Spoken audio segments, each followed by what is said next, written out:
اللہ و بحمدہ عدد خلقہ و رضا نفسہ و زینت عرشہ و مداد کلماتہ۔ اعوذ باللہ من الشیطان الرجیم، بسم اللہ الرحمن الرحیم۔ رب اشرح لی صدری ویسر لی امری واحلل عقدۃ من لسانی یفقہوا قولی واجعل لی وزیرا من اہلی۔ اللہم الہمنا رشدا واعذنا من شرور انفسنا۔ اللہم ارنا الحق حقا وارزقنا اتباعہ۔ اللہم ارنا الباطل باطلا وارزقنا اجتنابہ۔ آمین ثم آمین۔ تفسیر سورہ النور، آیت نمبر 11، رکوع نمبر 2۔ ان الذین جاءوا بالافک عصبۃ منکم لا تحسبوہ شرا لکم بل هو خیر لکم لکل امرئ منہم ما اکتسب من الاثم والذی تولی کبرہ منہم لہ عذاب عظیم۔ بے شک وہ لوگ جو لے کر آئے ساتھ جھوٹ، بہتان، افک، وہ ایک گروہ ہے تم میں سے، تم اس کو اپنے لیے برا، اپنے حق میں شر نہ سمجھو، بلکہ وہ تمہارے حق میں بہتر ہے۔ جس نے اس میں جتنا حصہ لیا اس نے اتنا ہی گناہ سمیٹا، اور جس شخص نے اس کی ذمہ داری کا بڑا حصہ اپنے سر لیا تو اس کے لیے عذاب عظیم ہے۔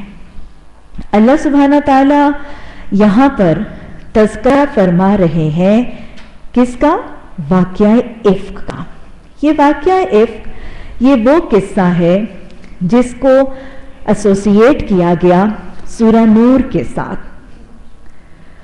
یہ وہ واقعہ ہے جس میں حضرت عائشہ صدیقہ رضی اللہ تعالی عنہا پر جھوٹا الزام، نعوذ باللہ کسی قسم کی ایک بدکاری کا الزام مدینہ کے معاشرے میں منافقین نے لگایا، اور اسی حوالے سے چونکہ یہ الزام جھوٹا تھا اس کے حوالے سے اس کا نام واقعہ افک۔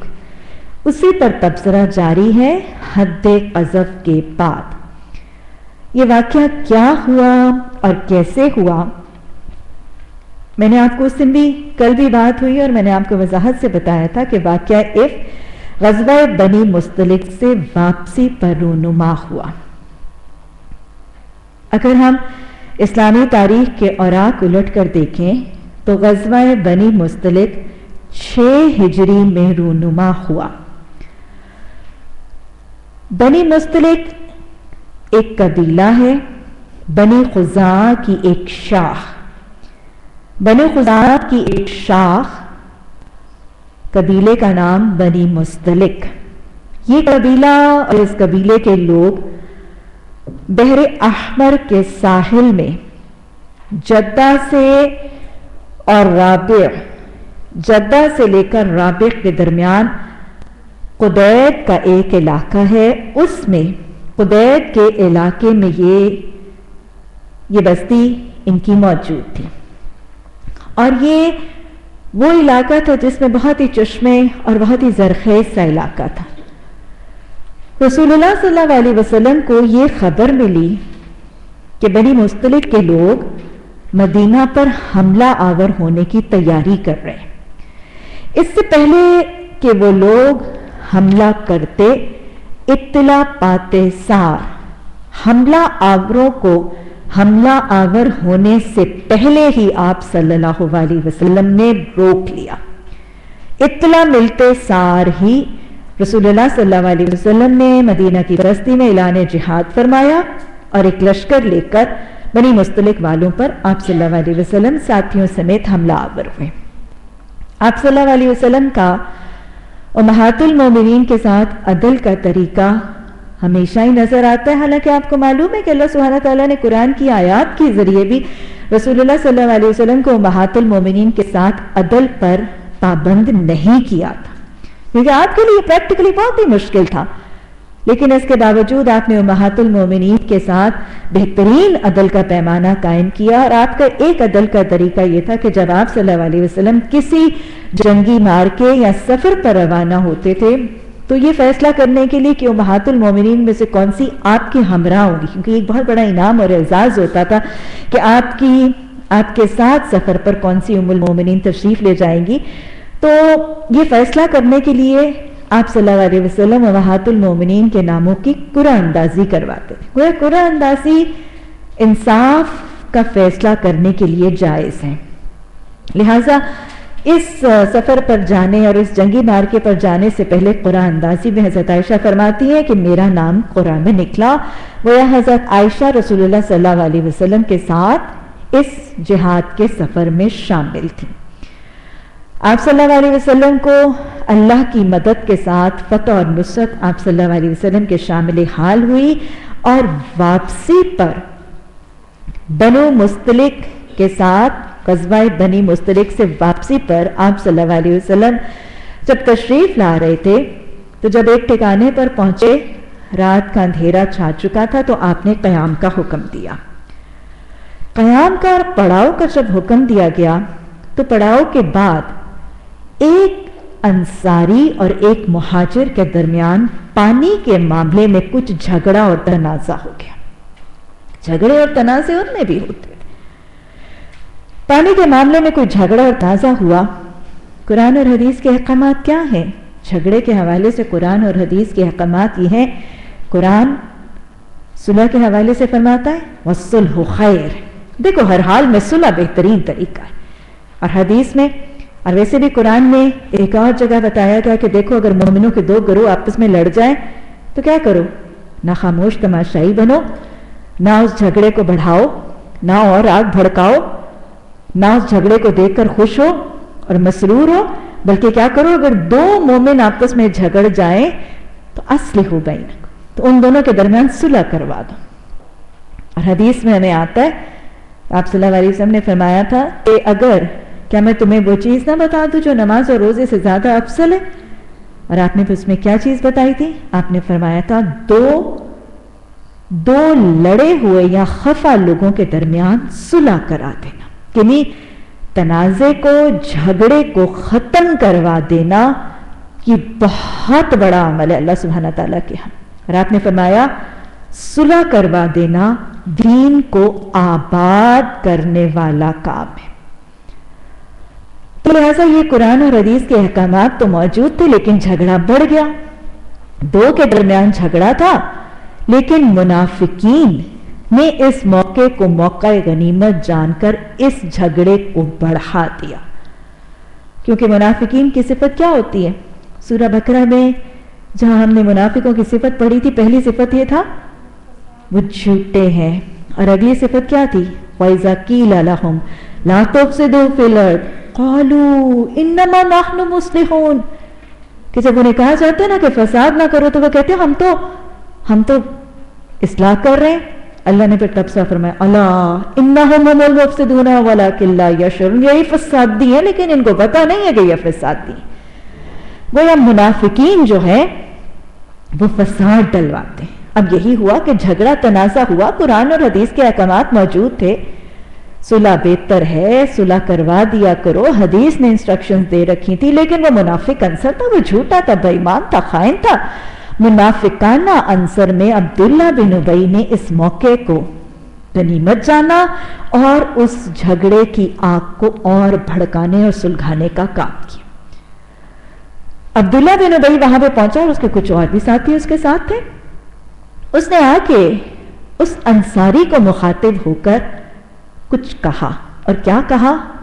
جھگڑے کو بڑھانے کے لیے اس نے کہا کہ دیکھو یہ مہاجر، یہ کچھ سال پہلے، ابھی 6 سال ہی تو گزرے تھے نا ہجرت کو، یہ مہاجر ابھی کچھ سال پہلے تمہارے پاس کنگلے، لٹے پٹے خالی ہاتھ تمہارے پاس آئے تھے، کنگلے تمہارے پاس آئے تھے، تم نے ان پر احسان کیا، تم نے ان کو اپنے گھر دیے، تم نے ان کے ساتھ کاروبار بانٹے، تم نے ان کے ساتھ اپنے صحن بانٹے، تم نے ان کو اپنے باغات دیے، اور یہ یہاں پر رہ کر بڑے پھلے پھولے انہوں نے ترقی کی اور یہ جم گئے، اور اب جب یہ جم گئے ہیں تو یہ تمہارے ہی گریبان پکڑتے ہیں۔ اور پھر عبداللہ بن ابی نے بڑی بری مثال دی مہاجرین مدینہ کے لیے کہ جو ہجرت کر کے مکہ سے مدینہ آئے تھے۔ اس نے کہا کہ ان کی مثال تو بالکل اس کتے کی سی ہے جس کو اس کا مالک کمزور سمجھ کر پالتا ہے، پوستا ہے، کھلاتا ہے، اور جب وہ طاقتور اور توانا ہو جاتا ہے تو وہ پھر اپنے ہی مالک کو بھموڑنے لگتا ہے۔ اور پھر اس نے کیا کہا کہ اب تم اپنے ہاتھ ان سے روک لو، اور اب ہم مدینہ جائیں گے تو ہم میں سے جو زیادہ عزت والا ہے وہ کم عزت والوں اور ذلیلوں کو وہاں سے نکال دے گا۔ گویا اس نے بدترین الفاظ اور بڑے ہی نعوذ باللہ گستاخی کی اور بے عزتی کا طریقہ جو ہے اس نے اپنی اس گفتگو میں اپنایا اور لڑائی کو بھی بڑھایا۔ گویا معاملہ جو ہے وہ لڑائی کا بڑھ گیا۔ رسول اللہ صلی اللہ علیہ وسلم کو جب اس جھگڑے کی خبر ملی تو آپ صلی اللہ علیہ وسلم راوی فرماتے ہیں کہ آپ اپنے خیمے سے باہر تشریف لائے اور آپ نے فرمایا ایلعب بکتاب اللہ، کیا تم اللہ کی کتاب کے ساتھ مذاق بناتے ہو؟ وَأَنَا بَيْنَ أَظْهَرَكُمْ، اور میں تمہارے درمیان ابھی موجود ہوں، کیا ابھی تم اس دنیا سے رخصت ہی نہیں ہوا اور میرے پیروکار آپس میں ایک دوسرے کے گریبان پکڑنے لگے اور ایک دوسرے کے ساتھ گتھم گتھا ہو کے جھگڑا کرنے لگے؟ آپ نے اس کو شدید ناپسند فرمایا۔ مسلمانوں کا مسلمانوں کے ساتھ جھگڑا، فساد، لڑائی، چاہے کسی چھوٹے ایشو پر ہے چاہے کسی بڑے پر ہے، یہ اللہ اور اللہ کے رسول صلی اللہ علیہ وسلم کے ہاں شدید ناپسندیدہ ہے، اور اللہ کی کتاب کے ساتھ اور قرآن اور حدیث کے احکامات کو مذاق اور کھیل بنانے کا رویہ ہے۔ آپ صلی اللہ علیہ وسلم نے یہ جب حالات دیکھے تو آپ نے بڑی حکمت عملی اور بڑے ہی معاملہ فہمی کے ساتھ اس وقت فوراً کوچ کا حکم دے دیا۔ پہلے پڑاؤ کا حکم دیا تھا، لڑائی جو ہے وہ بڑی، آپ نے کوچ کا حکم دے دیا۔ اور آپ کو معلوم ہے کہ آپ صلی اللہ علیہ وسلم اپنے لشکر کو اور اپنے گروہ کو، ساتھیوں کو جب حکم دیتے تھے تو اس کی اطاعت ہوتی تھی، اور اس حکم میں بڑی حکمت تھی۔ کیوں دیا گیا تھا کوچ کا حکم؟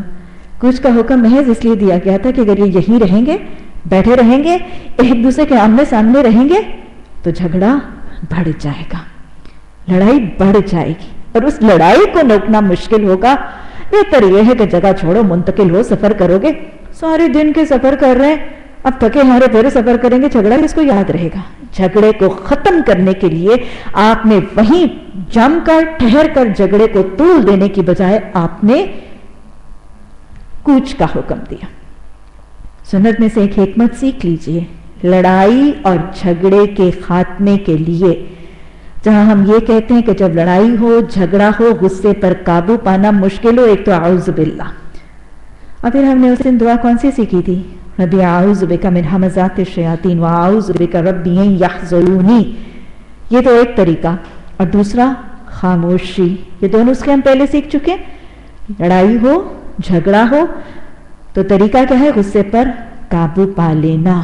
غصے پر قابو پانے کا طریقہ حدیث نے بتایا تھا، پانی پی لو، بیٹھ جاؤ، تعوذ پڑھو، ہمیں کل قرآن نے دعا سکھا دی، یہ سب شیطان کے وسوسے سے بچائیں گے اور آگ کو بجھائیں گے۔ لیکن آج ہمیں سننے سے ایک اور طریقہ مل گیا، جگہ بدل دو، وہاں پر بیٹھ کے ایک دوسرے کے آمنے سامنے میں اگر بیٹھے رہو گے تو لڑائی طول پکڑے گی۔ دو بدو بحث تکرار ہمیشہ تبھی جاری رہتی ہے جب دونوں وہاں پہ جم کے بیٹھ جائیں، اور تو میں فیصلہ کر کے ہی اٹھو گی، نہ کبھی فیصلہ ہوا اور نہ کبھی فیصلہ ہوتا ہے ایسے۔ تو لہٰذا اگر لڑائی، اگر جھگڑا ہو، ایک شخص اپنی جگہ کو چھوڑ دے، اس جگہ سے کوچ کر جائے، تو یہ لڑائی کو ختم کرنے کے لیے بہت مفید نسخہ ہے۔ بہرحال رسول اللہ صلی اللہ علیہ وسلم نے کوچ کا حکم دیا، اور واقعی یہ جھگڑا جو ہے، یہ تنازع اس وقت ختم ہو گیا۔ یہاں سے آگے یہ اس کے بعد روداد ایک اور حوالے سے کیا ہوئی، انشاءاللہ سورہ منافقون میں بھی اس کا تذکرہ آئے گا کہ عبداللہ بن ابی کا خطبہ کسی بچے نے سنا تھا اور پھر پہنچایا تھا، اور پھر کیسے روداد چلی تھی۔ لیکن یہ کوچ کے حوالے سے حضرت عائشہ رضی اللہ تعالی عنہا کا معاملہ کیا ہوا، اس سے آگے وہ اپنی رودات خود سناتی ہیں کہ واقعہ افک جو ہے وہ معاملہ اس سارے سینیریو کے ساتھ واقعہ افک کیسے ریلیٹ ہوا۔ حضرت عائشہ فرماتی ہیں کہ جب ہم اس جگہ پر پہنچے اور آپ صلی اللہ علیہ وسلم نے قیام کا حکم دیا تو جب پڑاؤ کر لیا گیا تو میں اپنے خیمے سے رفع حاجت کے لیے نکلی۔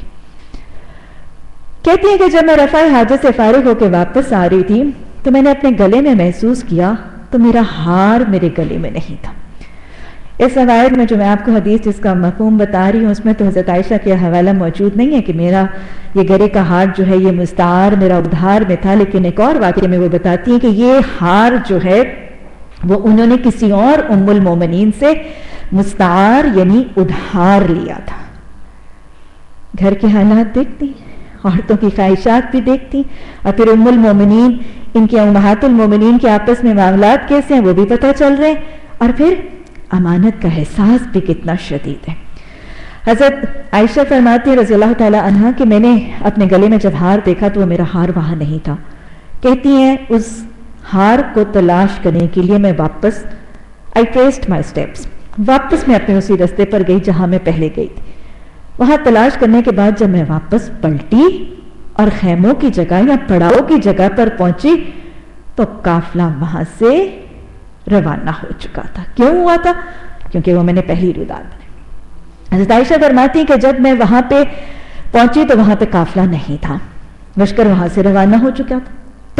تنہا صحرا میں، مکہ سے مدینہ سے باہر کبھی مضافات میں سفر کیا ہے؟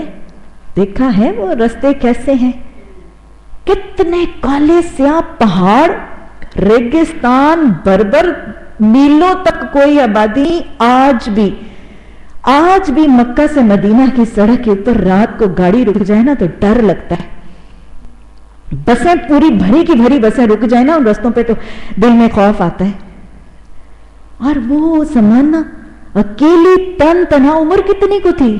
18 سال کی تو تھی جب رسول اللہ صلی اللہ علیہ وسلم کا وصال ہوا ہے۔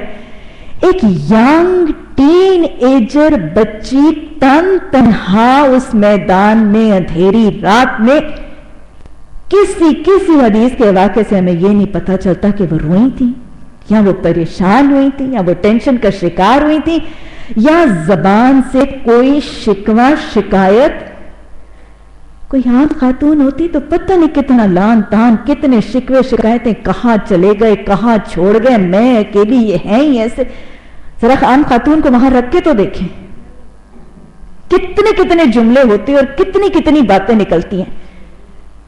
خاموش ہیں، تنہا ہیں، صبر بھی ہے، اپنے نفس پر قابو بھی ہے، اپنی زبان پر قابو بھی ہے۔ یہ وہ لوگ کیا کرتے ہیں نا جن کو صدیقہ ہے نا، اللہ پر سچا ہے، کامل ایمان ہے اور اس رب پر بھروسہ ہے۔ یہ وہی لوگ کر سکتے ہیں جن کو اللہ پر اتنا توکل اور بھروسہ ہے اور ڈرتی نہیں ہے۔ کیا کہتی ہیں حضرت عائشہ؟ کہتی ہیں کہ جب میں نے دیکھا وہاں پہ خیمہ کوئی نہیں ہے، کوئی خیمہ نہیں ہے، لشکر کوچ کر گیا، میں نے آرام سے اپنی چادر تانی اور میں سو گئی۔ آگے نہیں چلوں گی میں ایک دم سے، رودات تو ایسے ہی نا، بس میں نے چادر تانی سو گئی، صبح آ گئے ایک صحابی اور نہ یہاں تک تو رک کے دیکھیں۔ پہلے آپ نے رویہ دیکھا، وہاں پہ کوئی نہیں ہے، ریگستان میں صحرا میں اکیلی رہ گئی ہے، کیا رویہ ہے، کتنا تحمل ہے، کتنا حلم ہے، کتنی بردباری ہے، کتنا صبر ہے، کتنا ضبط لسان ہے، کتنا ضبط نفس ہے، کنٹینڈڈ ہے، چھوٹی باتوں پر پینک نہیں کرتی۔ ہمارا تو چھوٹا سا مسئلہ خراب ہو جائے تو ہم پینک کر جاتے ہیں، کرائسس کا شکار ہو جاتے ہیں۔ کول، کمپوز، ریلیکسڈ، اپنے اعصاب پہ کتنا کنٹرول ہے اور کتنے مضبوط اعصاب ہیں۔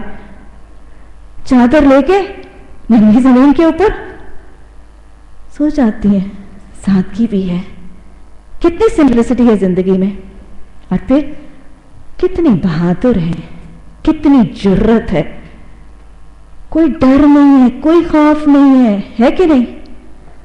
آج کیا حال ہے امت رسول صلی اللہ علیہ وسلم کی خواتین اسلام کا؟ کیا حال ہے؟ گھروں میں ہوتی،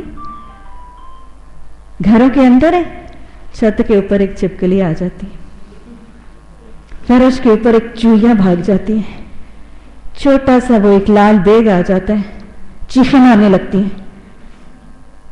اور پھر صرف چیخیں نہیں مارتی ہیں، اس کو اپنا فخر بھی بناتی ہیں اپنی نزاکت کے لیے. ایک تو ہم خواتین اسلام نے اپنے آپ کو صنف نازک سمجھ کے ہم نے اپنا بالکل ہی کام خراب کر لیا. ہم صنف نازک، ہم بڑی لاڈلیاں، ہم تو ڈرتی ہیں، یہ ہماری نزاکت کی علامت ہے. خدا را نکال دیجیے آتے ہیں. امت کی خواتین، ان کے اعصاب مضبوط، ان کے حواس مضبوط، ان کو بہادر ہونا ہے، ان کو دلیر ہونا ہے. اپنی اگلی نسلوں کے اندر یہ فوبیاز نکال دیجیے. اور آج ہم نے ان فوبیاز کو اپنے لیے فخر بھی بنا لیا. بڑی نازک سی ہے، بڑی ڈیلیکیٹ سی ہے، پریوں جیسی ہے، وہ تو چپکلیوں سے بھی ڈرتی. اور فخر سے چیزیں بتائی جاتی ہیں، فخر کی بات نہیں ہے. بہادر ہونا، جرت والا ہونا، دلیر ہونا، یہ حضرت عائشہ چادر منہ پہ ڈال کے سو گئی ہیں، فکر ہی کوئی نہیں. کیا کچھ ہوتا ہے صحراؤں میں اور ڈیزرٹس میں؟ ہوتا کہ نہیں ہوتا؟ اس میں کسی کے گھر کی کتنی گرمی تھی، لوڈ شیڈنگ ہوئی تھی، تو میں نے کہا کھڑکی کھولو. کہتی نہیں، ہمارے گھر میں بہو جو آئی ہے نا وہ کھڑکیاں نہیں کھولنے دیتی. میں نے کہا کیوں؟ تو کہتی ہے ان کھڑکیوں میں سے چھپکلیاں آ جاتی ہیں. سانس کو ہوا آئے نہ آئے، سانس آئے نہ آئے، بس چھپکلی نہیں آئے گی. ہاں کہتی نہیں. اور ایک گھر میں نہیں، میں نے بہت خانوں میں گھر میں داستان سنی، ایک چھپکلی آ گئی اور سارا گھر اس کے پیچھے ڈنڈے لے کے بھاگ رہے. بیٹیاں ڈر رہی ہیں، بہویں ڈر رہی ہیں. یہ امت کی خواتین ہیں. ان ڈرپوکوں کی گودوں میں سے نکلے گا کیا مجھے بتائیں؟ اب خود اگر اپنے دلوں میں ڈر ہیں تو خدا را اگلی نسلوں کو یہ فوبیاز مت ڈالیے گا. اور اگر ہیں تو ان ڈروں پر فخر کرنا چھوڑ دیجیے. یہ فخر کی بات نہیں ہے، یہ تو بے عزتی کی بات ہے کہ ہمارا دل اتنی چھوٹی چیزوں سے ڈرتا ہے. امت کی خواتین جن کے قصے میں اور آپ پڑھتے ہیں، یہ حضرت عائشہ رضی اللہ تعالیٰ عنہ اور حضرت صفیہ جو ہیں وہ ایک یہودی کا سر کاٹ کے پھینک دیتی ہیں. کوئی ڈر نہیں ہے، کوئی خوف نہیں. آج بے ہوش ہو جاتی ہیں خواتین خون دیکھ کر. یہ کوئی بڑے فخر کی بات نہیں ہے. امت کی خواتین ہے، امت رسول صلی اللہ علیہ وسلم کی خواتین ہے. کنتم خیر امت کی افراد ہے. تو بہادر ہونا ہے، بزدلیوں کو نکالنا ہے، خوفوں کو نکالنا ہے، فوبیا سے بچنا ہے، اپنے آپ کو دلیر بنانا ہے، اپنے اعصاب کو مضبوط کریں. حضرت عائشہ سو گئی. اللہ سبحانہ تعالیٰ صبر کرنے والوں اور توکل کرنے والوں کو چھوڑتا نہیں. حضرت عائشہ اب اپنا قصہ آگے بتاتی ہیں. کہتی ہیں کہ میں ادھر لیٹی ہوئی تھی، ابھی فجر کا وقت تقریباً ہوا تو میرے کان میں آواز آئی ایک صحابی کی، حضرت صفوان بن معطل. حضرت صفوان بن معطل وہاں سے اپنے اونٹ پر جب گزرے تو حضرت عائشہ فرماتی ہیں کہ انہوں نے جب مجھے دیکھا تو ان کی زبان سے کیا جملہ نکلا؟ اِنَّا لِلَّهِ وَإِنَّا إِلَيْهِ راجعون. نبی صلی اللہ علیہ وسلم کی زوجہ محترمہ پیچھے رہ گئی، یعنی حقیقت کو پہچان. حضرت عائشہ نے امت کی خواتین پر بہت ہی بڑا احسان واقعہ عفق کے حوالے سے کر دیا، اور پردے کی احکامات کی وضاحت کو امت کی خواتین کے لیے، حالانکہ پردے کے احکامات دینے سے پہلے رب العالمین نے تو فرضناہا فرما ہی دیا تھا، لیکن اس کے باوجود کچھ لوگ جو ریب کا شکار ہیں وہ شاید ان چیزوں کو سمجھتے نہیں ہیں.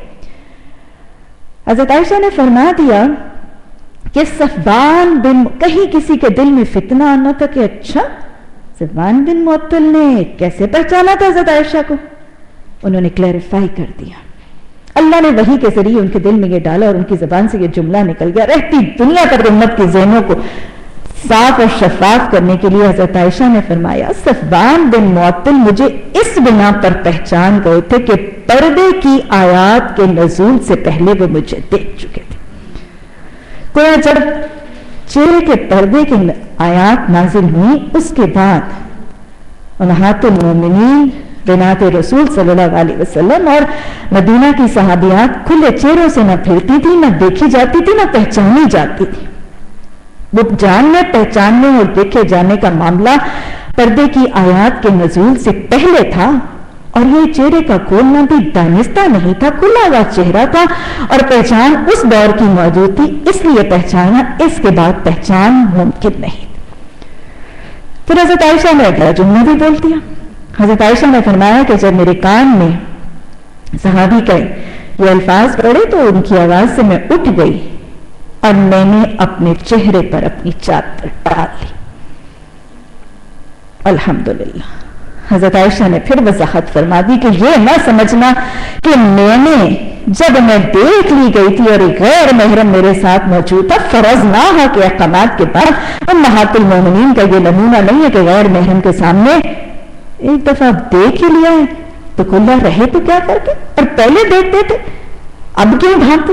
بس اوقات لوگوں کا یہ بھی تصور موجود ہے کہ ساری زندگی میں جن کے سامنے چہرہ کھول کے پھرتی ہوں کیا میں اب بھاگ دوں. امہات المومنین نے یہی تو کیا تھا امہات المومنین نے کہ ساری زندگی مکہ مدینہ کی بستی میں جن لوگوں کے سامنے رہتی تھی جب احکامات آ گئے تھے تو ڈھانپ لیا گیا تھا. تو جب احکامات جس کو سمجھ آ جائے، جب اس تک پہنچ جائے تو اگر وہ عمل کرے گا تو یہ امہات المومنین سے ہٹا ہوا نہیں ہوگا. حضرت عائشہ نے فرمایا کہ جو ہی میرے کان میں ان کی آواز آئی اور میں نے دیکھا کہ میرے پاس ایک غیر محرم ہے، میں نے فوراً اپنے چہرے پر اپنی چادر ڈال لی. حضرت صفوان کہ حضرت عائشہ کا حوالہ دیتی ہے کہ میں نے دیکھا کہ حضرت صفوان ذرا پرے ہٹ کے کھڑے ہو گئے، انہوں نے اپنی اونٹنی کو بٹھا دیا. مقصد کیا تھا کہ حضرت عائشہ اس پر سوار ہو جائے، اور انہوں نے اپنا چہرہ دوسری طرف کر لیا. غض بصر کا جو حکم ہے اس کی اطاعت، اور پھر وَاسْأَلُهُنَّ مِنْ وَرَاءِ حجاب کہ تمہاری اور امہات المومنین کے درمیان ایک حجاب ہونا چاہیے، بلا حجاب تم ان کے چہروں کو نہیں دیکھو گے. صحابی رسول صلی اللہ علیہ وسلم کا یہ عمل ان دونوں قرآن کی آیات کی اطاعت کا نمونہ. حضرت صفوان اپنا منہ ادھر کر کے کھڑے ہو گئے. حضرت عائشہ فرماتی ہیں کہ میں اونٹنی پر سوار ہو گئی اور کہتے ہیں کہ انہوں نے اس کو پکڑا اونٹ کو اور آہستہ آہستہ لیتے ہوئے مجھے اسی جگہ پر پہنچ گئے جہاں پر جو لشکر ہے وہ پڑاؤ کیے ہوئے. حضرت عائشہ کہتی کہ مجھے کچھ پتہ نہیں چلا کہ معاملہ کیا ہوا، اور اصل وہ بات کچھ ایسی ہوئی کہ جیسے قرآن میں اور حدیث میں اللہ سبحانہ تعالیٰ نے رسول اللہ صلی اللہ علیہ وسلم نے فرمایا نا کہ کسی شخص کے جھوٹا ہونے کے لیے کافی ہے کہ ہر سنی سنائی بات پر وہ اعتبار کر لیتا ہے. اور منافقین کی پہلی صفت یہ ہے کہ وہ جھوٹ بولتے ہیں، تو منافقین نے اگلا جھوٹ گھڑ لیا. منافقین کی زبان سے ایک جھوٹ نکلا اور کسی کے سچا ہونے کے لیے کافی ہے کہ وہ ہر سنی سنائی بات کو آگے لے کر چلے تو گویا کہ جتھا بن گیا. ایک شخص کی زبان سے یہ نکلا کہ نعوذ باللہ رسول اللہ صلی اللہ علیہ وسلم کی زوجہ محترمہ کسی شخص کے ساتھ رات گزار کے آئی. کسی ایک کی زبان سے یہ نکلنا اور پھر باقی منافقین کی زبان اس بات کو لیتی چلی گئی، کیونکہ منافقین جھوٹے ہیں اور کسی کے جھوٹا ہونے کے لیے کافی ہے کہ ہر سنی سنائی بات کو آگے لے چلے.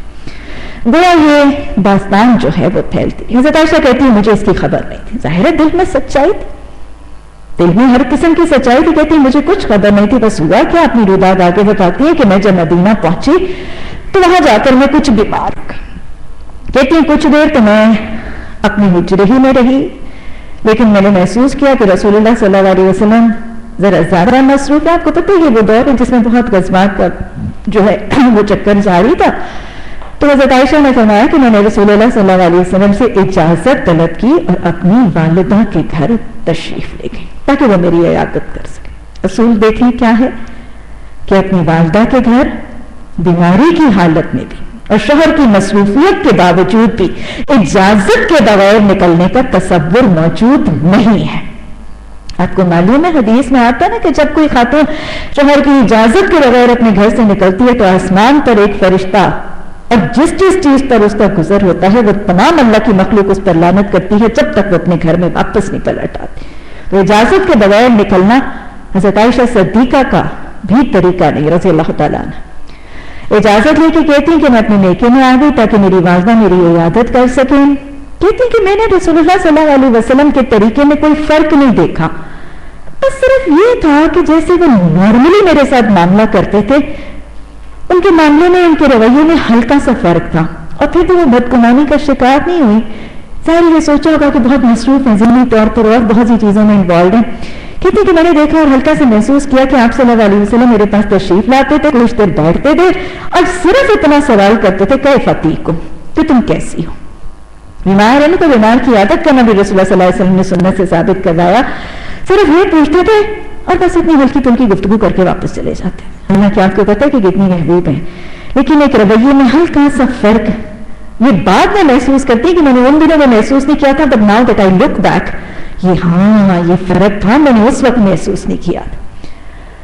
کہتی ہیں کہ بس ایسے ہی واقعہ چلتا رہا, مدینہ کی بستی کے اندر وہ رودات پھیلتی رہی, میرے تک کوئی خبر نہیں تھی, مجھے نہیں پتا تھا کہ معاملہ کیا ہے.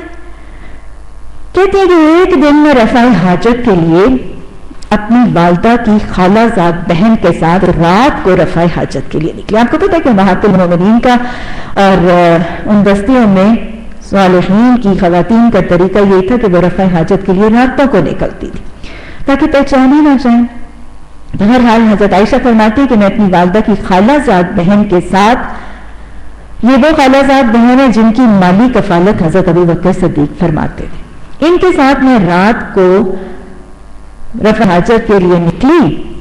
تو کہتی کہ راستے میں میری وہ جو خالہ ہیں ان کے پاؤں کو اندھیرے کی وجہ سے کوئی ٹھوکر لگی, اور جب پاؤں کو ٹھوکر لگی تو ان کی زبان سے ایک بد دعا کے کلمات اپنے بیٹے کے لیے نکلی, اور انہوں نے کہا برا ہو مصطح کا, برا ہو مصطح کا.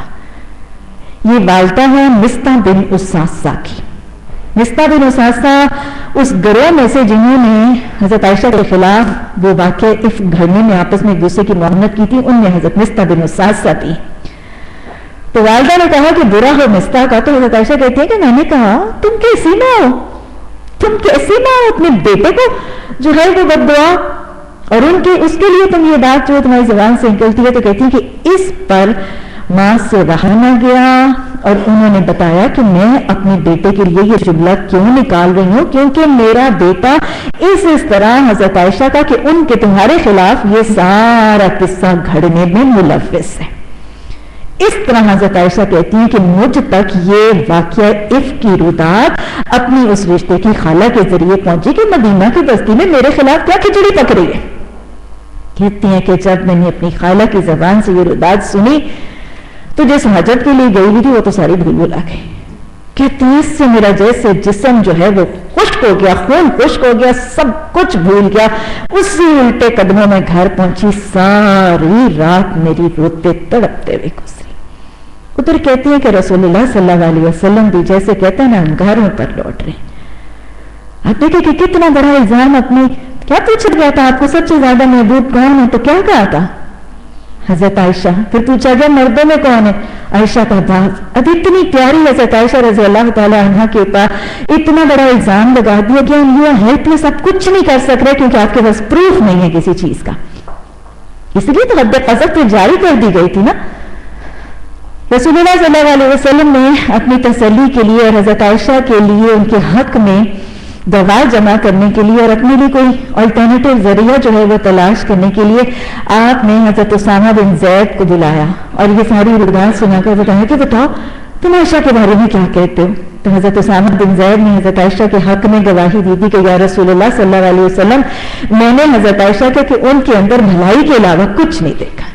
حضرت زینب بنت جحش سے بھی پوچھا تھا, حالانکہ وہ ایک سوکناتے کی ریلیشن شپ تھی, لیکن اس کے باوجود حضرت زینب نے بھی ان کے حق میں گواہی, حضرت عائشہ کے حق میں گواہی دی. حضرت علی کو جب آپ صلی اللہ علیہ وسلم نے بلا کے پوچھا کہ یہ ساری سچویشن ہے اور یہ خدا نخواستہ یہ اسکینڈل پھیلا ہوا ہے, علی تم نے بتاؤ کہ کیا حقیقت ہے اور میں کیا کروں. تو حضرت علی نے کیا فرمایا تھا کہ یا رسول اللہ صلی اللہ علیہ وسلم ان میں بھلائی کے علاوہ ہے تو کچھ نہیں, لیکن آپ پریشان نہ ہو, اللہ سبحانہ تعالیٰ آپ کو بہت اچھی بہترین ازواج عطا کرے گا. ویسے میرا مشورہ یہ ہے کہ آپ لونڈی کو بلا کے ان کے بارے میں معاملہ پوچھ لیں.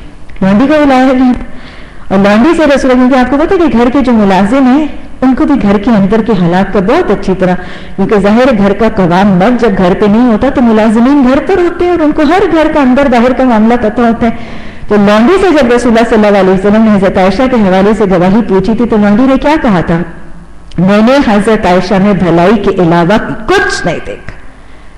میں نے حضرت عائشہ کا کہ ان میں بھلائی کے علاوہ میں نے کچھ نہیں دیکھا, صرف ایک ان کی عادت جو ہے وہ ٹھیک نہیں ہے. اور عادت کیا تھی؟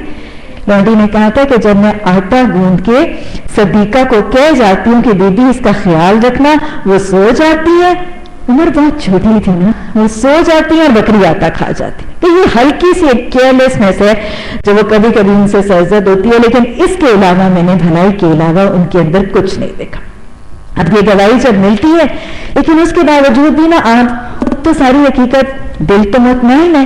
اس کے بعد حضرت عائشہ فرماتی ہیں کہ رات ان کی ایسے گزری تو کہتی ہیں اگلے دن صبح رسول اللہ صلی اللہ علیہ وسلم میرے پاس تشریف لائے اور مجھ سے مخاطب ہو کر کہنے لگے کہ عائشہ مجھے تمہارے متعلق کچھ خبریں پہنچی ہیں. عائشہ مجھے تمہارے متعلق کچھ خبریں پہنچی ہیں, دیکھو اگر تم سچی ہو تو مجھے یقین ہے کہ اللہ تمہارے حق میں کوئی برات ضرور نازل کرے گا, اور دیکھو اگر تم نے یہ گناہ کیا ہے تو اللہ سے توبہ کرو, معافی مانگو. بندہ جب اپنے رب سے اپنے گناہ کا اعتراف کرتا ہے تو اللہ اسے معاف کر دیتا ہے. دیکھیں کتنا خوبصورت طریقے سے آپ صلی اللہ علیہ وسلم نے محبت سے, ایک اعتدال سے, اور پھر حق کو حق بھی کہا, انوانٹیڈلی ان کی سائیڈ بھی نہیں لی اور ان کے ساتھ سختی کا معاملہ بھی نہیں کیا.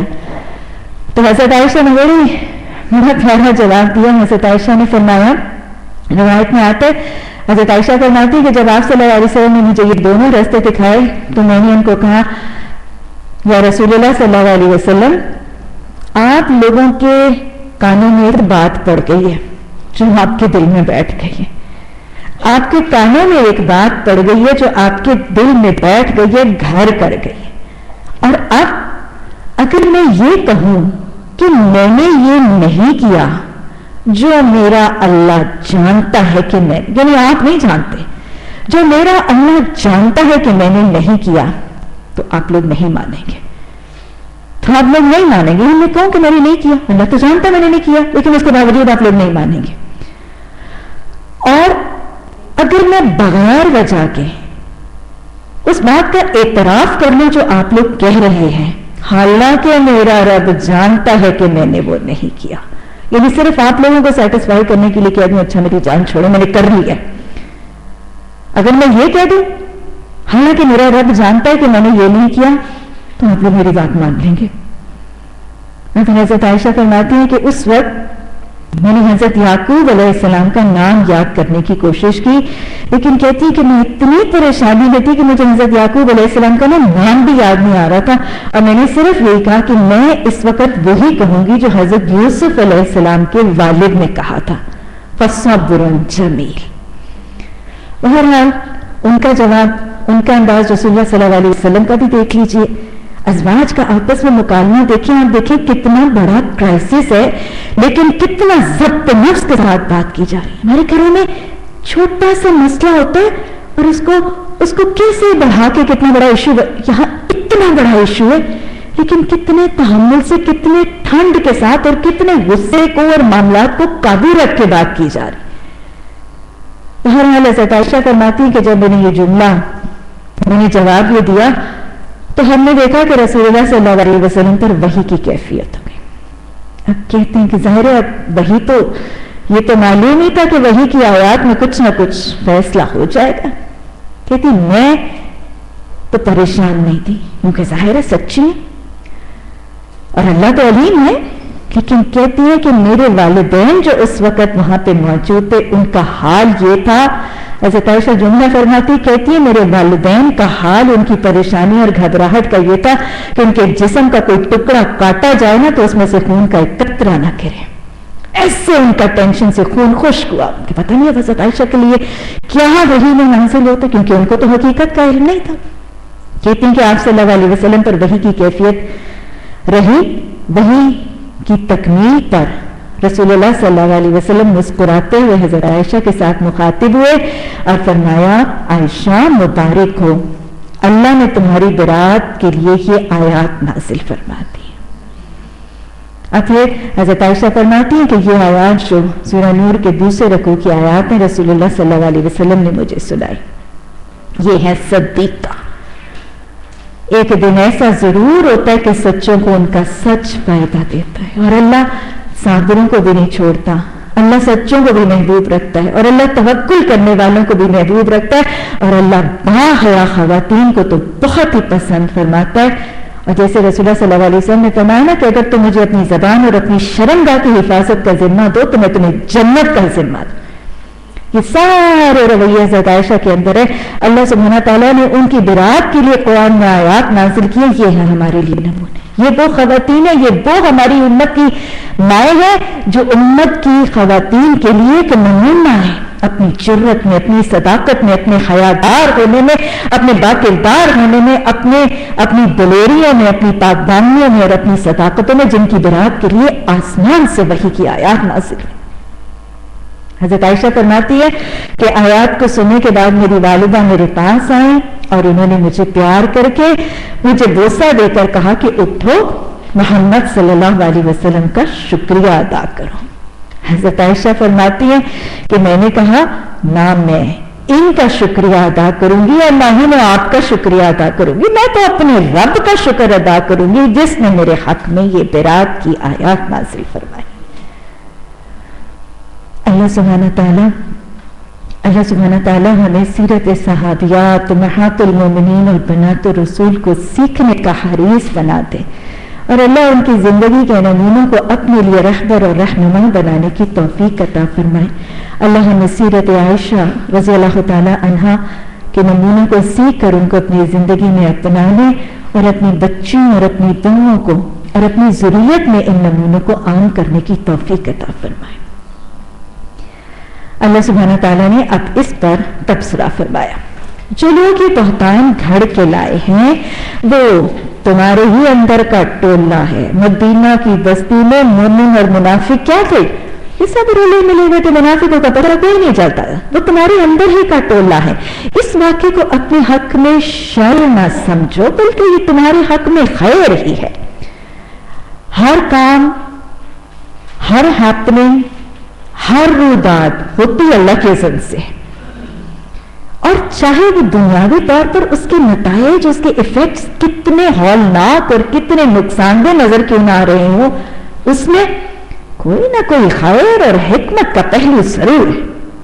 حضرت عائشہ رضی اللہ تعالی عنہ ان پر اتنا بڑا الزام, اتنی بڑی تہمت, اتنا بڑا کرائسس, اتنا بڑا ڈیفیکلٹ سچویشن, لیکن اس میں بھی امت کے لیے خیر. اللہ کے ہر اذن, ہر حکم, ہر فیصلے, ہر اس دنیا میں ہونے والے معاملے میں کوئی نہ کوئی خیر, کوئی نہ کوئی حکمت کا پہلو متوکلین کے لیے ضرور موجود ہے. بس اوقات نظر نہیں آتا, بس اوقات آ جاتا ہے, اور بس اوقات وہ حکمت فوری طور پر وضع نہیں ہوتی, بہت دیر سے اس حکمت کے اثرات مرتب ہوتے. حضرت عائشہ پر یہ واقعہ افک کا ہونا امت کے لیے ایک بہت بڑا خیر کا پہلو بن گیا. حد قذف کا جاری کرنا رہتی دنیا تک مسلم معاشرے کو بے حیائی کی تشہیر سے بچانے کا باعث بن گیا. یہ ایک معاملہ برپا کر کے, رونما کر کے اللہ سبحانہ تعالیٰ نے بتا دیا کہ دیکھو اگر کسی پر تہمت لگے گی تو کتنے برے اثرات مرتب ہو سکتے ہیں, وہ خاتون کتنی پاک دامن ہوگی اور اس کے دھبا کتنا بڑا لگے گا. لہٰذا اس سے بچنے کے لیے کسی بھی زناکاری کا الزام نہیں لگے گا جب تک 4 گواہ موجود نہ. حد قذف کا وضع کرنا امت کے اندر بے حیائی, فحاشی, بدکاری کی تشہیر کو روکنے کا ذریعہ اور سبب بنا. ہر کام اور ہر ہونے والی ہیپننگ میں کوئی نہ کوئی خیر ضرور ہوتی. جس نے اس میں جتنا حصہ لیا اس نے اتنا ہی گناہ سمیٹا. ظاہر ہے یہ کام اکیلا نہیں ہوا تھا, منافقوں کے ٹولوں نے مل کے یہ کام کیا تھا. اور دیکھ لیجئے صحابہ کرام میں سے بھی کچھ لوگ اس میں شامل تھے. عبداللہ بن ابی تو سرکردہ ہے, وہ تو لیڈر تھا. زید بن رفاع, مصطح بن اساسہ, حسان بن ثابت, شاعر رسول ہے صلی اللہ علیہ وسلم کے حسان بن ثابت, اور حضرت زینب بنت جحش کی بہن حضرت حمنہ بنت جحش. ان کا بھی کردار یہ لوگ ہیں. یاد رکھیے گا شیطان پتہ نہیں کہاں کب کس کے دل پہ حملہ کر لے, اس لیے لگاتار شیطان کی اکساہٹوں سے ہوشیار بھی رہنا ہے اور لگاتار اس کی اکساہٹوں سے بچنے کے لیے دعائیں بھی کرنی ہیں. ایمان کی حالتیں بدلتی رہتی. لہٰذا یہ گروہ کا اللہ سبحانہ تعالیٰ نے فرمایا جس نے اس میں جتنا حصہ لیا اس نے اتنا ہی گناہ سمیٹا, اور جس شخص نے اس کی ذمہ داری کا بڑا حصہ اپنے سر لیا تھا تو اس کے لیے تو عذاب عظیم ہے. یہ بڑا حصہ کس نے لیا تھا؟ عبداللہ بن ابی نے. جس وقت اب اس پہ تبصرہ ہو رہا ہے, وہ تو گیا, جنہوں نے یہ کیا تھا ان کا کیا انجام ہے, جو اس کا لیڈر تھا, گرینڈ لیڈر تھا, اس کا کیا انجام ہے. اب باقی کی بستی پر تبصرہ ہو رہا ہے. جس وقت تم لوگوں نے اسے سنا تھا اسی وقت کیوں نہ مومن مردوں اور عورتوں نے اپنے آپ سے نیک گمان کیا اور کیوں نہ کہہ دیا کہ یہ صریح بہتان. کیا اصول سکھایا جا رہا ہے؟ اگر کوئی اس قسم کی بدکاری یا بے حیائی کی خبر کسی بھی مسلمان معاشرے میں کسی تک پہنچتی ہے تو اسے کیا کہہ دینا ہے؟ ہر سنی سنائی بات کا اعتبار نہیں کرنا ہے. حدیث دوہرا لیجیے, کسی کے جھوٹا ہونے کے لیے کیا کافی ہے؟ حدیث میں آتا ہے کہ کسی شخص کے جھوٹے ہونے کے لیے کافی ہے کہ ہر سنی سنائی بات پر وہ اعتبار کر لے. اسی سے یہاں پہ منع کیا گیا. اور اللہ نے فرمایا کہ کیا کرو, تم نے خود سے خود نیک گمان کیوں نہیں کیا تھا؟ قرآن میں آتا نا, گمان سے بچو, کیونکہ بعض گمان کیا ہوتے ہیں؟ گناہ ہوتے. بد گمانی سے بچنے کا طریقہ سکھایا گیا. اور صحابہ اکرام نے کیا سب نے یہ رویہ اپنایا تھا؟ بہت سے اس پیمانے پر بھی پورے اترے تھے. بہت سے نے کہہ دیا تھا کہ یہ صحیح بہتان ہے, یہ واضح طور پر بہتان ہے جو حضرت عائشہ پر لگایا گیا. حضرت اسامہ بن زید نے حضرت عائشہ کے حق میں گواہی دی. حضرت زینب بنت جحش نے حضرت عائشہ کے حق میں گواہی دی. حضرت علی اور اس لونڈی نے بھی حضرت عائشہ ہی کے حق میں گواہی دی. اور پھر واقعہ بھی آتا ہے نا حضرت ابو ایوب انصاری اور ام ایوب انصاریہ کا. ام ایوب انصاریہ یہ مدینہ کی بستی میں, آپ کو پتہ کہ جب اس قسم کے قصے اور سکینڈلز ایک معاشرے میں عام ہوتے ہیں نا تو وہ ٹاک آف دا ٹاؤن بن جاتے ہیں اور سب کی زبانیں ایک سے دوسرے تک لیتی چلتی. اس لیے تو اس کو روکا گیا اور منع کیا گیا. منافق خواتین کے درمیان بھی یہ چرچا تھا. حضرت ام ایوب انصاریہ کے کان میں بھی یہ قصہ کہیں سے چلتا چلاتا گھومتا گھماتا. حضرت ام ایوب انصاریہ یہ کون ہے؟ یہ دونوں میاں بیوی میزبان رسول صلی اللہ علیہ وسلم کے نام سے جانے جاتے. حضرت ام ایوب انصاریہ کے کان میں جب قصہ پڑا تو ازواج کا طریقہ کیا ہوتا ہے؟ بیوی کو بات پتہ چلتی ہے وہ شوہر کو بتاتی ہے, شوہر کو پتہ چلے وہ بیوی کے ساتھ شیئر کرتے ہیں. حضرت ام ایوب انصاریہ نے آ کے یہ ساری رودات جو انہوں نے سنی تھی منافقین کی خواتین سے, انہوں نے یہ رودات آ کر حضرت ابو ایوب انصاری کو سنائی کہ یہ میں نے تو یہ قصہ سنا, میں نے تو یہ سکینڈل سنا. ناصب اللہ, حضرت ابو ایوب انصاری کا حسن ظن دیکھیے. اللہ نے منع کیا ہے کہ بدگمانی نہ کرو, سنی سنائی بات پر اعتبار نہ کرو. یہی طریقہ کار آپ کو صحابہ اکرام کی زندگی اطیع اللہ کا یہی طریقہ نظر آتا ہے. ہر چھوٹی چھوٹی چیز میں قرآن کی اطاعت کرتے ہوئے نظر آتے.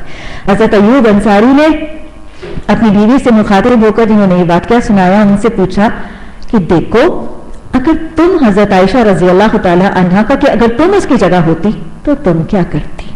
اگر تم رات کے اندھیرے میں اکیلی رہ جاتی اور تمہارے پاس صحابہ میں سے کوئی اکیلا آ جاتا تو بتاؤ تم کیا کرتی؟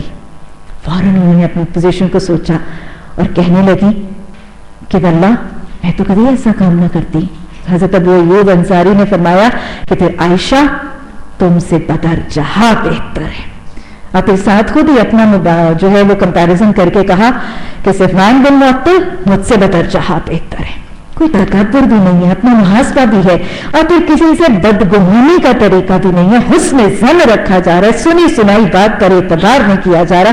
تو یہ گواہی حضرت ابو ایوب انصاری کے حوالے سے رہی. اللہ نے فرمایا تم نے کیوں نہیں کہہ دیا کہ یہ صریح بہتان ہے؟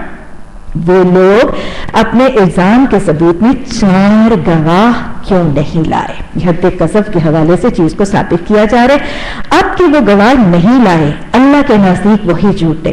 اگر تم لوگوں پر دنیا اور آخرت میں اللہ کا فضل اور کرم نہ ہوتا تو جن باتوں میں تم پڑ گئے تھے ان کی پاداش میں بڑا عذاب تمہیں آ لیتا. کیا عذاب آتا؟ اگر امہات المومنین میں سے کسی ایک کی پاک دامنی یا برات کا معاملہ نہ ہوتا تو رہتی دنیا کے لیے امت کے لیے کتنا بڑا فتنہ ہو جاتا. تو اللہ سبحانہ تعالیٰ نے فرمایا تو میرا رحم اور فضل ہے کہ میں نے تمہیں ان چیزوں سے بچا لیا, ورنہ تم لوگوں کے اندر تو بہت بڑا فتنہ آ گیا تھا. ذرا غور تو کرو اس وقت تم کیسی سخت غلطی کر رہے تھے جب تمہاری ایک زبان سے دوسری زبان اس جھوٹ کو لیے چلی جا رہی تھی، تم اپنے منہ سے وہ کچھ کہہ رہے تھے جس کے متعلق تمہیں کوئی علم بھی نہیں تھا، تم اسے ایک معمولی بات سمجھ رہے تھے، حالانکہ اللہ کے نزدیک یہ بہت بڑی بات۔ بلا تحقیق کسی افواہ کو ماننا ایک تو کسی کے جھوٹے ہونے اور جھوٹے ہو کر اس کے منافق ہونے کے لیے بھی کافی ہے، اور ویسے بھی اللہ سبحانہ تعالیٰ نے قرآن میں افواہ رسانی کو بھی منع فرمایا ہے۔ کیوں نہ اسے سنتے ہی تم نے کہہ دیا ہمیں ایسی بات زبان سے نکالنا زیب نہیں دیتا، سبحان اللہ، یہ تو ایک بہتان عظیم۔ دیکھیں اللہ سبحانہ تعالیٰ نے حضرت عائشہ کے لیے برات کے لیے کتنے خوبصورت طریقے سے مدینہ کی پوری بستی کو جھنجھوڑ دیا۔ تم نے ایسے کیوں نہیں کیا تھا؟ تم نے صدیقہ کی پاک دامنی پر شک کیسے کیا تھا؟ تمہاری باتیں ایک سے دوسرے تک، تم نے یہ کیوں نہیں کہا، تم نے وہ کیوں نہیں کہا، تم نے 4 گواہ کیوں؟ پورا وہ واقعہ جو ہے اس میں ان کی غلط روی کو جھنجھوڑ کے ان کو صحیح طریقہ سکھا دیا۔ اللہ تم کو نصیحت کرتا ہے کہ آئندہ کبھی ایسی حرکت نہ کرنا اگر تم مومن ہو۔ اللہ تمہیں صاف صاف ہدایت دیتا ہے اور وہ علیم بھی ہے اور حکیم بھی ہے۔ جو لوگ چاہتے ہیں کہ ایمان لانے والوں کے گروہ میں فحش پھیلے، اللہ نے بتا دیا کہ یہ طریقہ ہے، پھر اس کا مقصد کیا ہے؟ تمہارے گروہوں میں فحش کی تشہیر اور فحش کو پھیلانے سے روکنے کے لیے تمہیں یہ ضابطہ سکھایا جا رہا ہے۔ جو لوگ چاہتے ہیں کہ ایمان لانے والوں کے گروہ میں فحش پھیلے، وہ دنیا اور آخرت میں دردناک سزا کے مستحق ہے۔ آیت میں بہت بڑی تنبیہ ہے۔ آج کے دور میں ہر وہ شخص جو کسی طرح فحاشی کو پھیلانے کا ذریعہ یا سبب بن رہا ہے، وہ چاہے ڈرامے ہیں، چاہے وہ گانے ہو، چاہے وہ کانسرٹس ہو، چاہے ایسی محفلوں کا برپا کرنا ہو، چاہے ایسے سائن بورڈز لگانے ہو، چاہے ایسے اشتہارات بنا کر چلانے ہو، یا چاہے ایسے اشتہارات نصب کرنے ہو، جو بھی، یا فلم انڈسٹری ہو، کچھ بھی جو بھی اسلامی ریاست کے اندر فحاشی کو بڑھانے کا ارتکاب کرے گا، اس کے لیے اللہ نے فرما دیا اس کے لیے دنیا اور آخرت میں بہت بڑی دردناک سزا ہے۔ اور آپ کو پتہ ہے کہ جہنم کی سزا کا تذکرہ جہاں کیا جاتا ہے وہ گناہ کبیرہ گناہ ہے۔ فحاشی کو اسلامی معاشرے میں، اسلامی ریاست میں، اسلامی سرزمین کے اوپر فحاشی اور بدکاری کی تشہیر کرنا ایک کبیرہ گناہ ہے۔ اللہ جانتا ہے، تم نہیں جانتے۔ اگر اللہ کا فضل اور اس کا رحم و کرم تم پر نہ ہوتا اور یہ بات نہ ہوتی کہ اللہ بڑا شفیق اور رحیم ہے، تو یہ چیز جو ابھی تمہارے اندر پھیلائی گئی تھی بدترین نتائج دکھاتی۔ اے لوگوں جو ایمان لائے ہو، شیاطین کے نقش قدم پر نہ چلو۔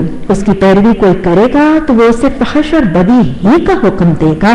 اگر اللہ کا فضل اور اس کا رحم و کرم تم پر نہ ہوتا تو تم میں سے کوئی شخص پاک نہ ہو سکتا، مگر اللہ ہی ہے جسے چاہتا ہے پاک کرتا ہے، اور اللہ سننے والا اور جاننے والا ہے۔ اللہم اجعلنی من التوابین واجعلنی من المتطہرین۔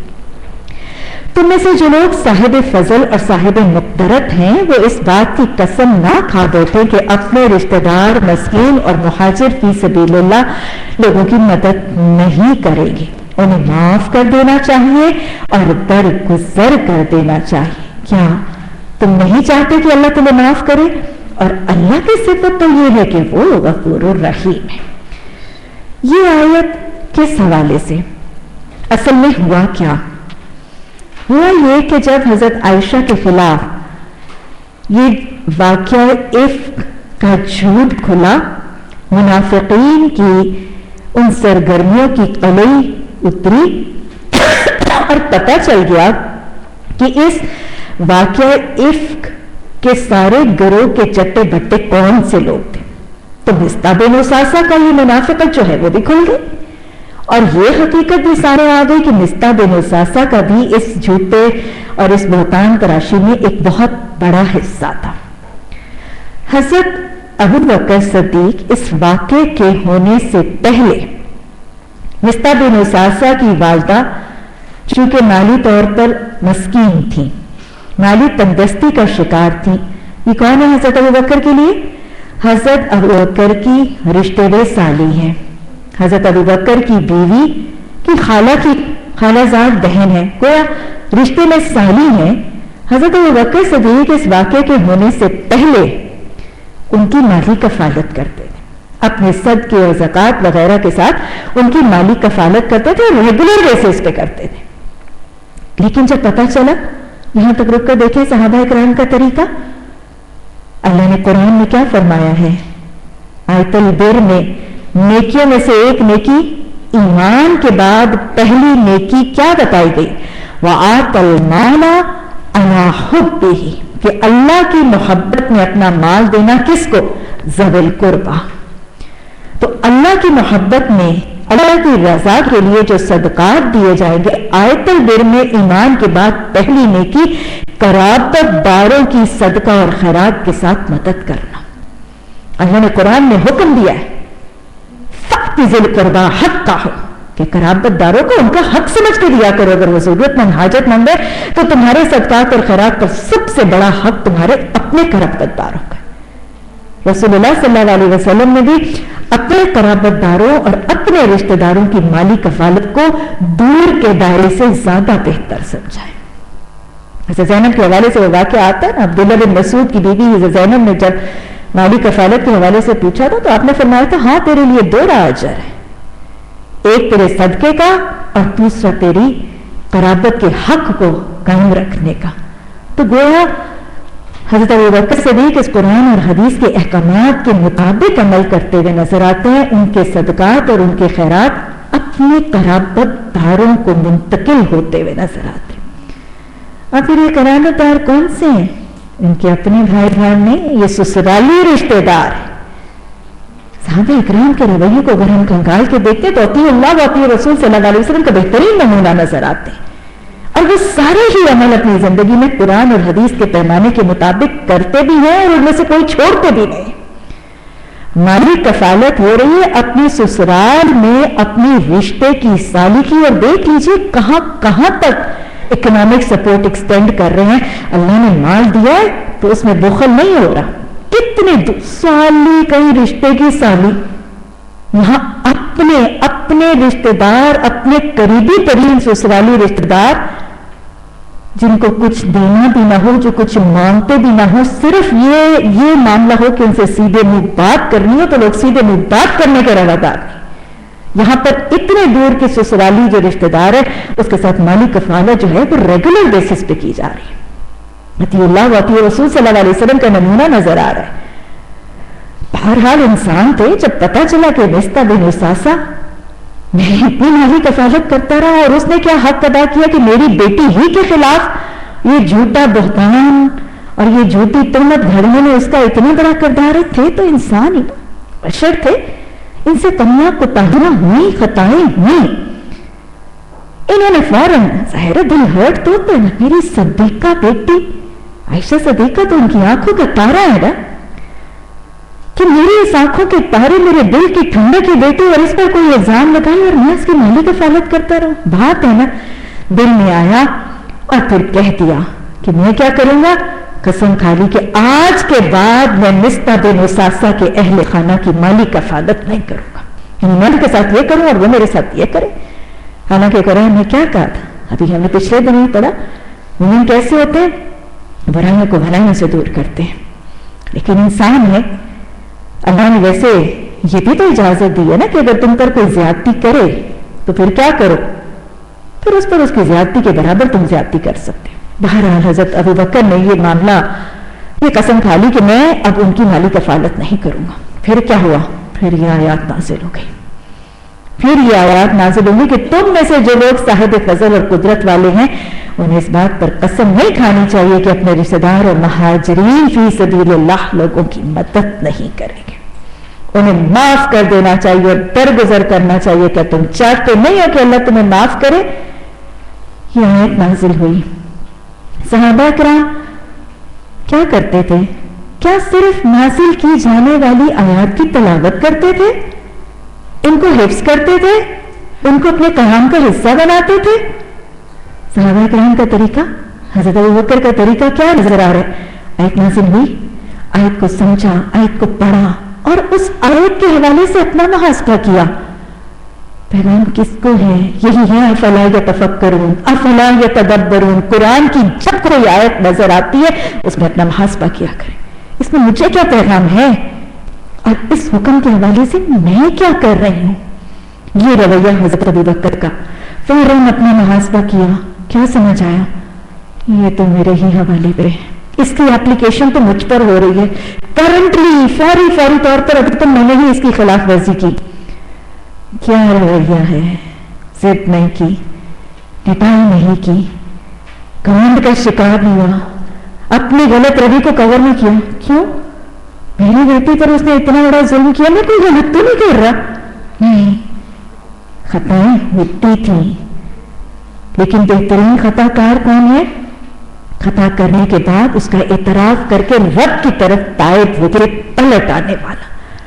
قرآن کی آیت دیکھی, اس میں اپنے لیے پیغام دیکھا, اس آیت کی نظر میں اپنی اکاؤنٹیبلٹی اور محاسبہ کیا, اپنی کمی نظر آ گئی, اپنی کمی کو کور نہیں کیا, جسٹیفائی نہیں کیا, اپنے آپ کو سچا نہیں کہا, ایک طرف خطا کر لی. کون ہے؟ ابو بکر صدیق ہے.